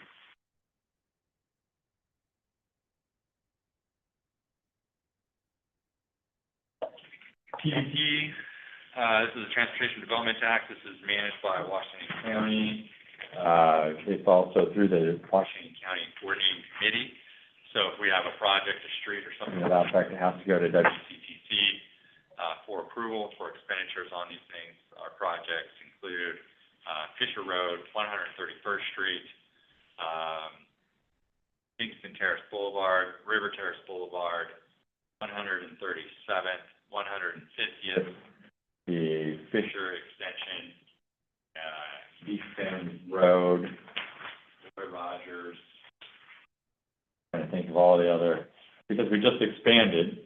So with the expansion, we've added a number of TDT qualified facilities, and so that facility lists are typically your arterials and collectors.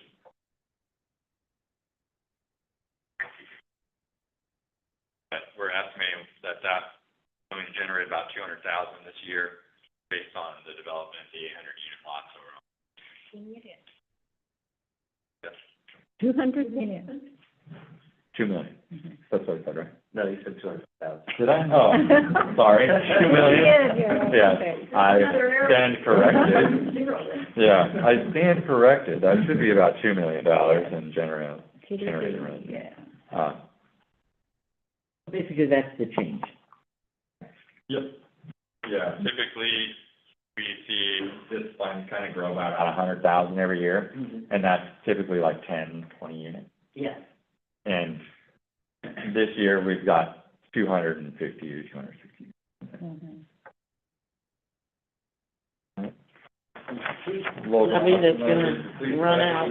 Kind of gone over how that gets transferred to the general fund and then reallocated out through the police department. The ARPA fund was about $1 million when it came in. We had designated 4 main expenditures on that. We were able to get about half of it out on through the initial resolution, and then we had a grant program for for anyone within King City. Space Age took advantage of it, so that was paid out to them. Beyond that, then we reallocated those to payroll, to other capital expenditures per the final order. And so the goal is to zero this fund and illustrate that those funds have been completely. That's our goal, and that's what we've tried to do. Any other questions? Moving on to the transportation, this is the King City Transportation SDC. This is a new fund just recently established, citywide. So any sort of development that comes in pays by the square foot of improvement. We're estimating that there's probably going to be about $2 million in SDCs coming in. the transportation, FCC, and roughly about 1 million going out. So, we also put in here the 500,000 for any property acquisition that we also have to pay. And what property are we acquiring? Anything along one of the TDT facilities, is property that would be accounted for in this development fee. So, Eastern Terrace Boulevard, River Terrace Boulevard, East Bend. providers, potentially, those are ones that our engineers would have to look at, bounce it off of the system development, capital project list, and see if it's a qualifying expense, and then it would be. Road acquisition, or land to do roads. Yes. Any other questions there? Salary schedule, back, contact information, and back. This is the budget. Questions, concerns? Do we have anybody out there, listening that has a question in the audience, out on the Zoom land? Not at this time. Thank you. Thank you. Is this public hearing or public comments? Yes. Only have Gretchen online. And somebody said not at this time. Yeah, that was Randy.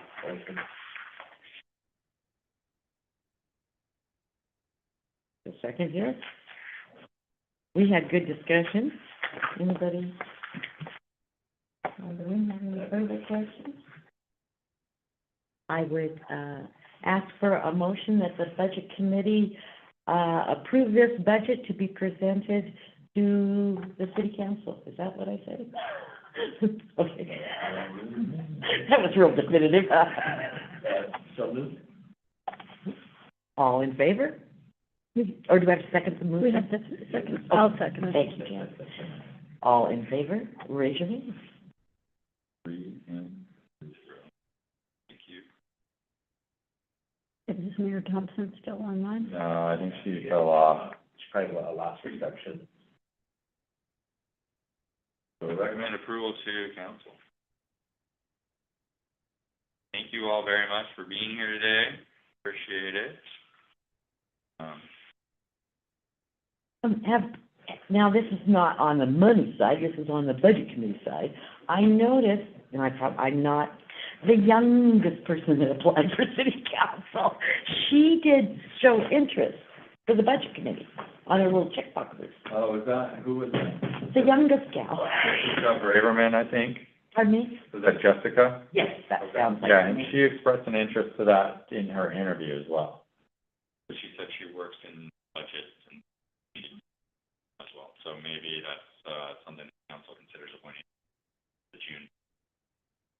Mayor Thompson had moved council and committee and commission appointments to the June meeting, so that will be on the agenda, for June, to consider those that had applied for city council and expressed an interest for one of those bodies. So I have to call those folks, Ronnie and I, and see if there's interest on serving on those. As soon as I confirm interest, I will just forward those over to them, include their applications in the next. Considered a full budget committee. Can you, I think, are there 6 positions like every, is that correct? can you restate the time that you finished the meeting? Is this adjourned?